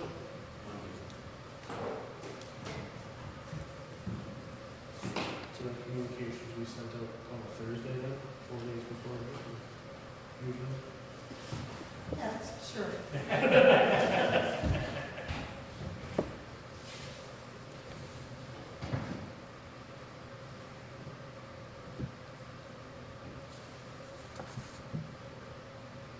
Your worship, does that not still get spring break? That's the start of spring break, but if everybody, But I'm just saying, if I was the one who had a problem, I'll just make it, I won't make it work, that's fine. What do we do? Right now, we don't have any plans, so mostly that's kids, fine. people with kids, families Yeah. who are taking out their vacation. Kids from school. Okay, so we amended to be Monday, March 25th, 2019. for the regular meeting. All in favor?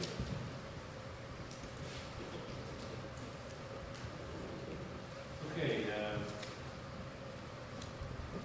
if resolved that the request for Enbridge Pipeline Incorporated and Enbridge Southern Lights GP Incorporated to extend the existing temporary access blanket agreement for an Enbridge Integrity League Program into 2019 be approved. So you can do that? I'll second her. Mr. Margaret, discussion? All in favor? Further be resolved that the Chief Administration Officer be authorized to acknowledge the terms and conditions proposed by Enbridge are acceptable to the municipality. Someone do that?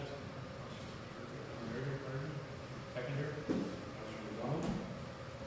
All in favor? Okay, so-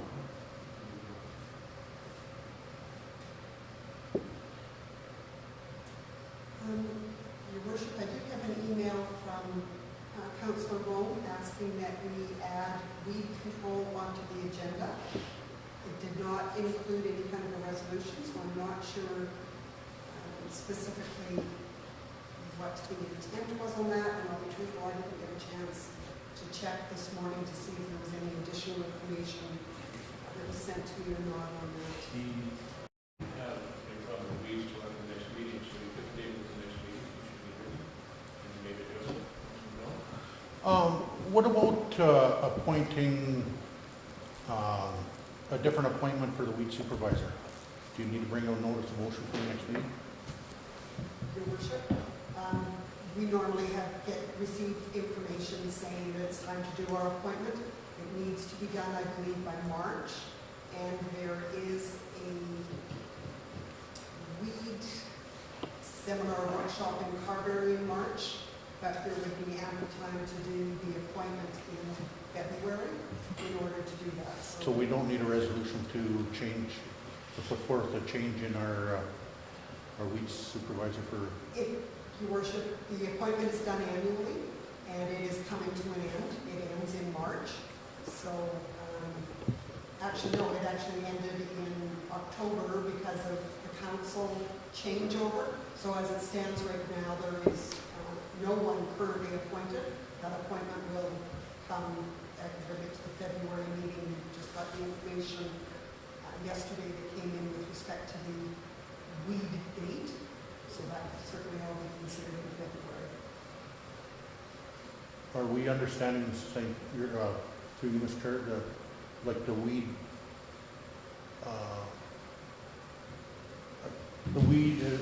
the chairman of or the weed municipal or council representative on our weed, We know we did. no, I mean for our weed representative for our council is what I'm Weed talking about. supervisor. Weed supervisor for our council is what I'm talking That's what he's saying. about. Okay, so that's fair enough. We don't have one at this present time, this has to be reinstated, Correct. it's just a matter that it'll come up at the February meeting, Okay. so we'll deal with it at that time. But this weed control, Councilman, sorry, I guess it'll come into budget meetings due to weed control, but, maybe that's the way to do it, that's all. Yeah, I'm not sure what Councillor. Your worship, I'm not sure whether or not there was a resolution as such, or whether you wanted a discussion to take place in any event. It can wait till February. It's not going to go right now. So I'll just note on here that to be considered at the February meeting.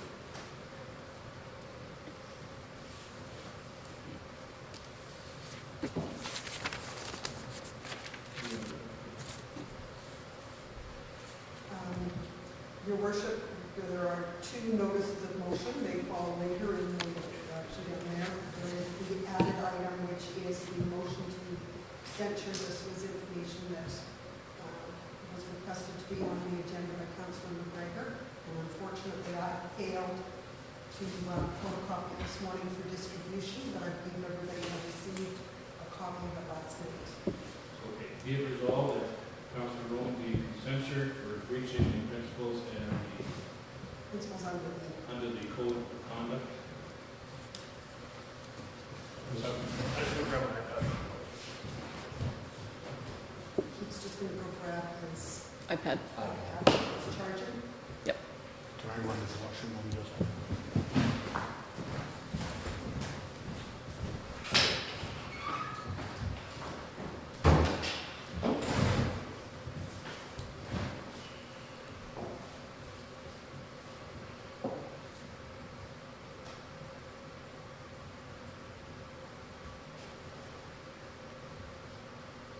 We can just wait for Councillor Donald to return.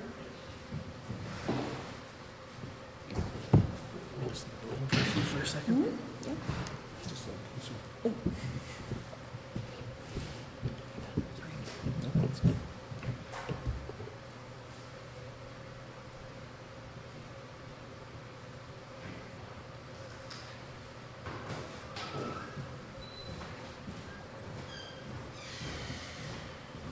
Okay, so the resolution be resolved that Councillor Rome be censured for breaching the principles under the code of, council code of conduct. Sorry, did you move it? Councillor McGregor, seconder.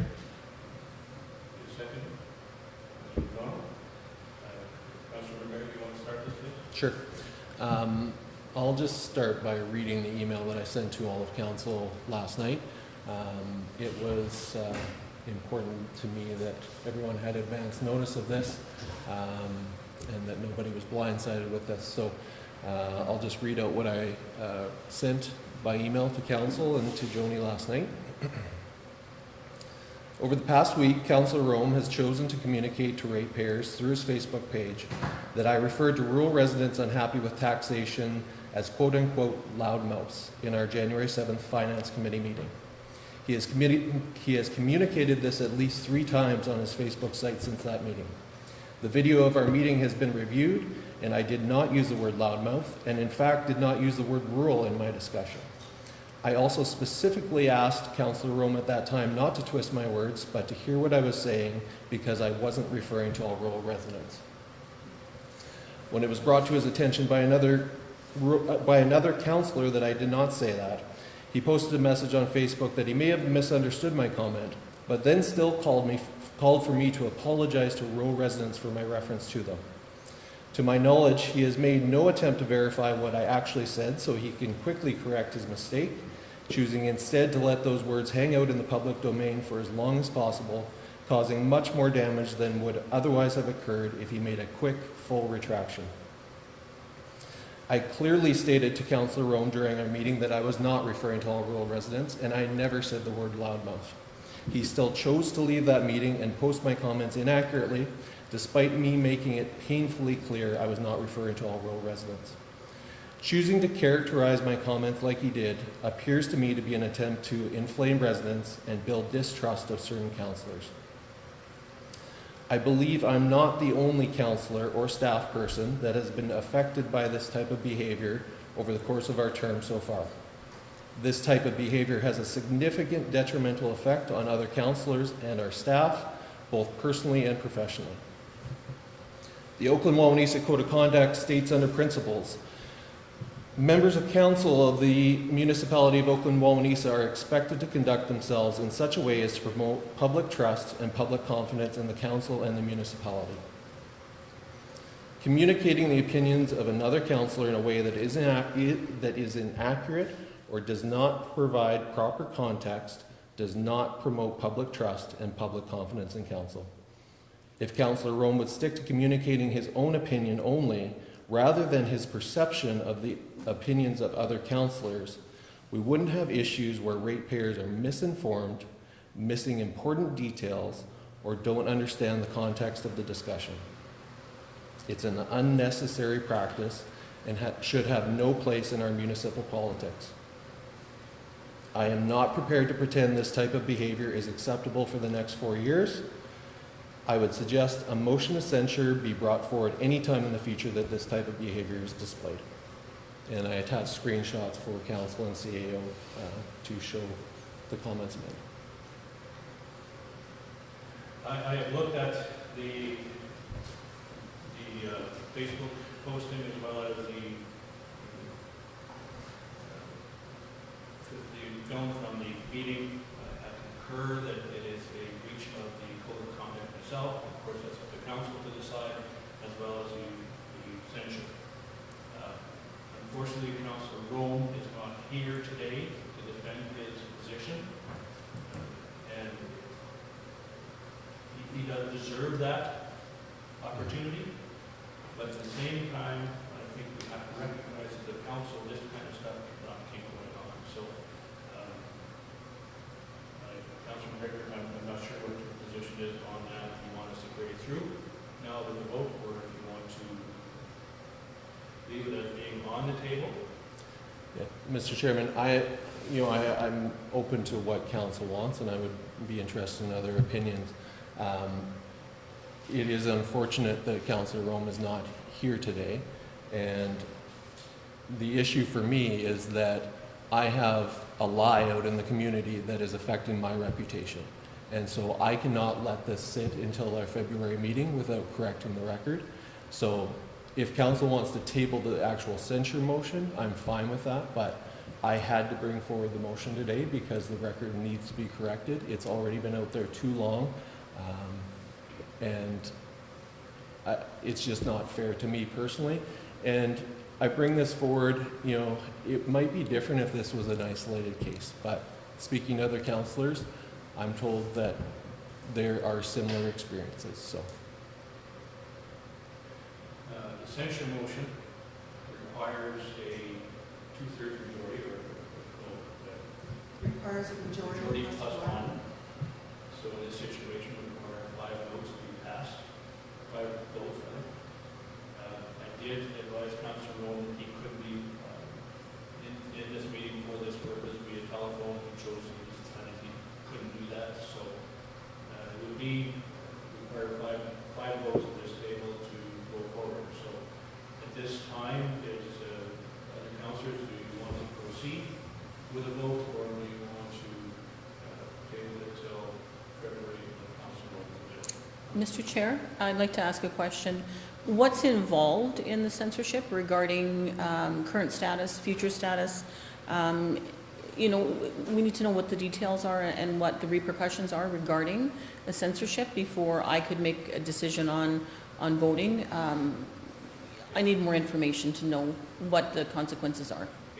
Censure, Your Worship, in taking a look at the legislation as it currently stands, censuring is basically an acknowledgement in public that the code of conduct in this case has been breached.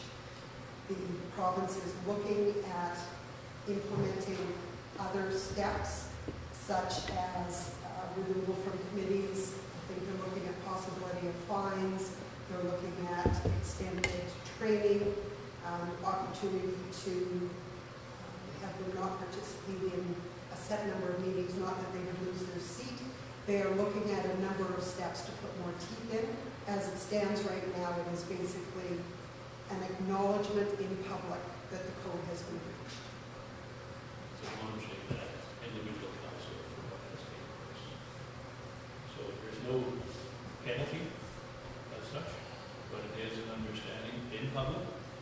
this has occurred is not acceptable and should not carry on. Mr. Chair, I'd also like to, anyone, public knowledge, I was the one that brought it forward to Councillor Rome that his comments were inaccurate.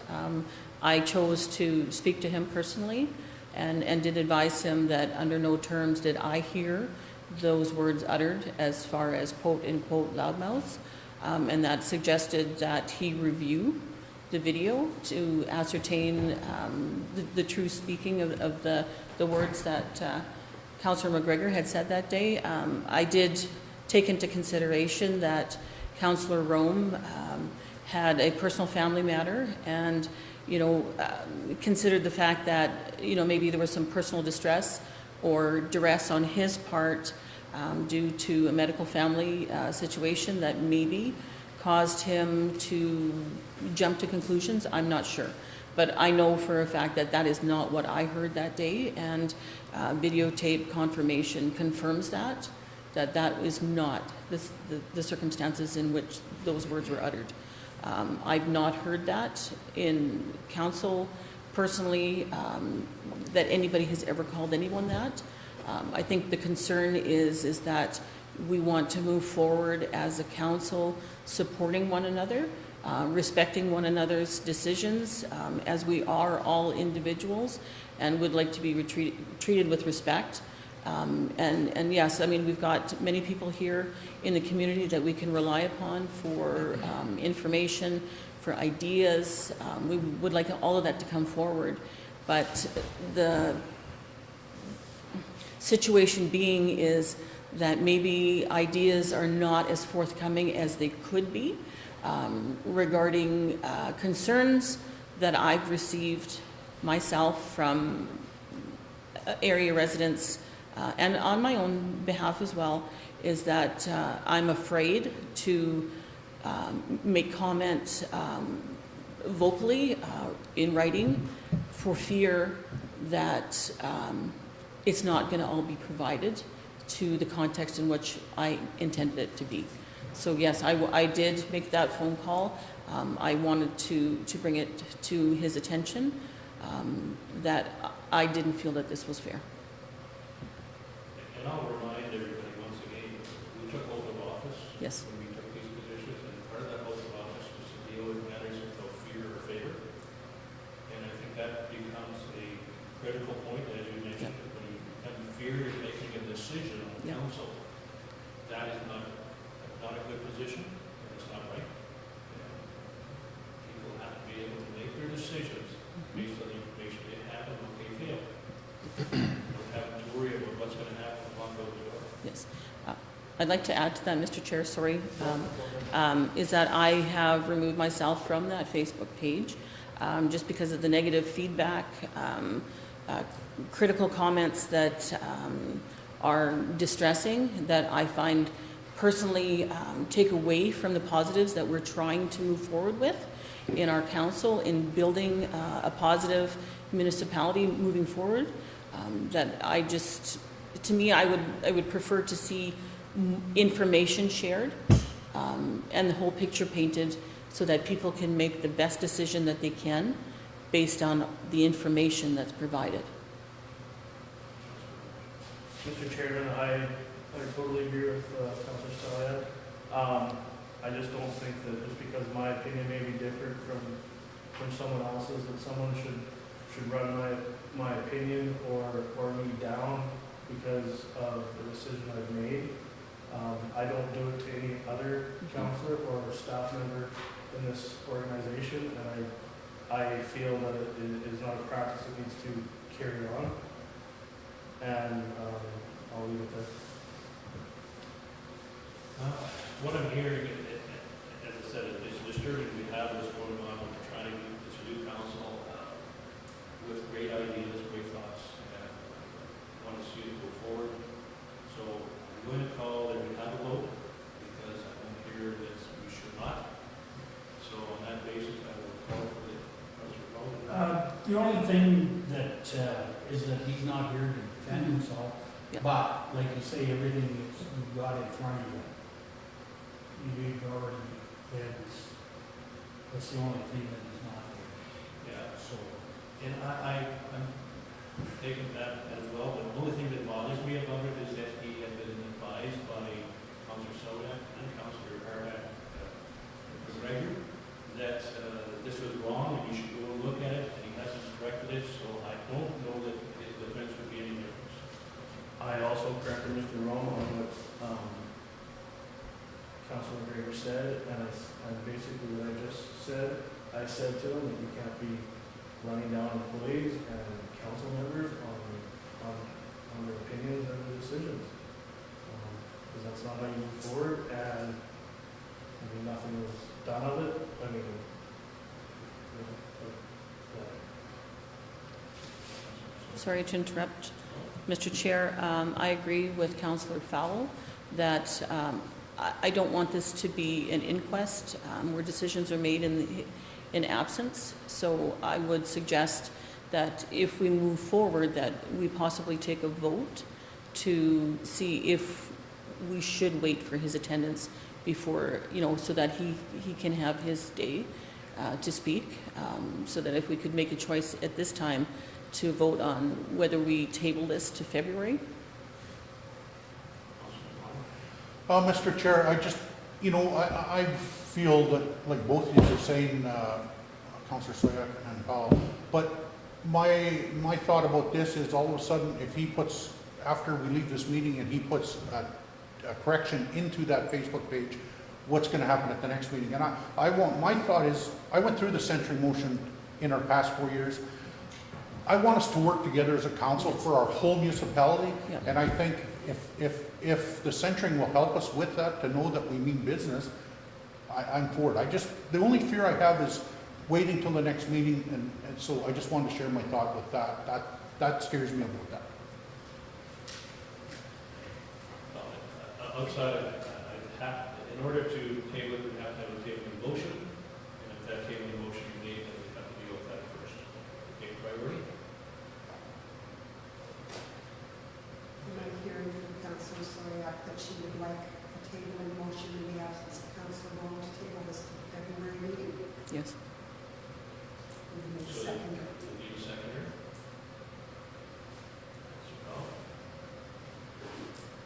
Okay, tabling motion takes priority. All in favor of tabling it till February? Thank you.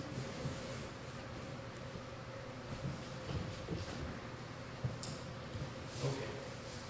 And the next two items, Your Worship, are just written notification that information will be included on the agenda of the February meeting with respect to appointments to committees.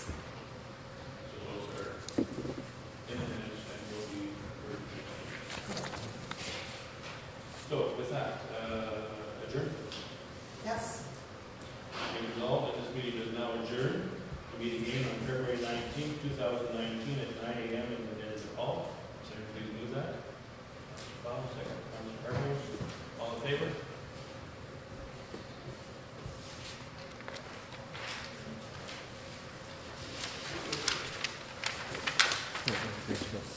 Yeah. Hang on a minute,